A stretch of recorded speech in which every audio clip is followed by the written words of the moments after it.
Okay, atomic structure.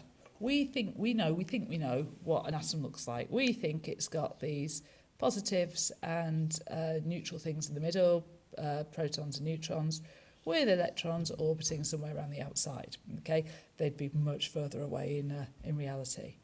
The way we know this is because of the gold leaf scattering experiment, that when we've got some gold atoms and we fire alpha particles through them, most of them, 99%, go straight through. Some of them scatter a little bit as they go close to the positive nuclei. A very small proportion come back, and you can use that to work out the size of the nucleus, which is very, very small compared with the size of the atom. Okay, so it supported the idea that the nucleus was positive. It showed that there was a lot of space in an atom and that the mass was concentrated right in the middle of that. Okay, so we know that if we have an atom, we've got the number of protons at the bottom, lots of times written over at the left, the number of protons and neutrons written at the top. We know what isotopes are. So isotopes have the same proton number, but it could be possible for them to have a different atomic mass because it's got more neutrons. That you should know from GCSE, should be absolutely fine. Now, if it has more neutrons than like normal, it's more likely to be unstable and want to decay. And you can imagine decaying by beta decay gets rid of some neutrons quite nicely. Okay, so the nucleus. The nucleus is a really, really small part of the atom. So the diameter of an atom, it depends what the atom is, but the diameter of an atom is about 0.1 nanometers. Okay, so 0.1 nanometers, that's 1 times 10 to the minus 10. The nucleus, what the diameter of a nucleus would be, is just a few femtometers, a few FM, where a femtometer is 1 times 10 to the minus 15, okay? So if that's 1 times 10 to the minus 10 to the diameter of the atom, the diameter of the nucleus is 1 times 10 to the minus 15. You can see there's a big difference. So try and remember those numbers for your diameters.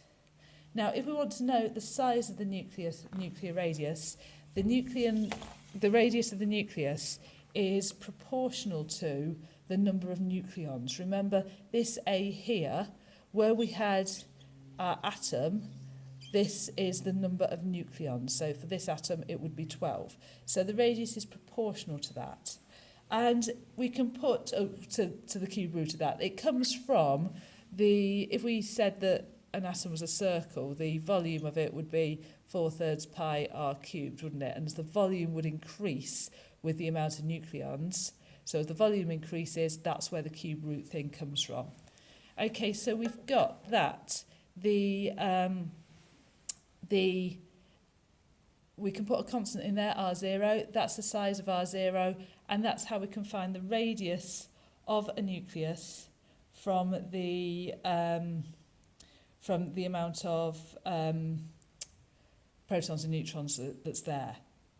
Now, the density, by the way, of the nucleus is going to be so much bigger than the density of the atom as a whole, because the rest of the atom is mainly just space.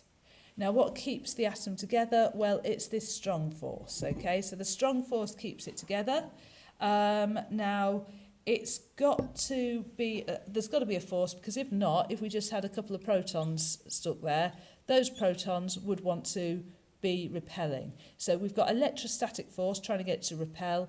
The strong force has got to overcome that. So it's only got a short range. If we looked at the electrostatic force, it's always repulsive, but the electrostatic force has got a much bigger range than the strong force. So it can only hold nucleons together if they're separated up to a few femtometers. So it's sort of the same size as a nucleus it acts over. It can't act beyond. It quickly falls off after that distance. Experiment shows that it works equally well between all the nucleons, the protons and the neutrons. And the other thing you need to know is that really, really small distances, it's repulsive. If it wasn't, these would just get attracted like forevermore and be sort of crushed together as one. But it's repulsive at really, really small distances. So if we squish those together, they push apart a little bit. But obviously we're talking about tiny, tiny distances there. So this shape of the graph you need to be aware of. This bit here is very, very steep. Okay, and then it stops acting after about 3 femtometers.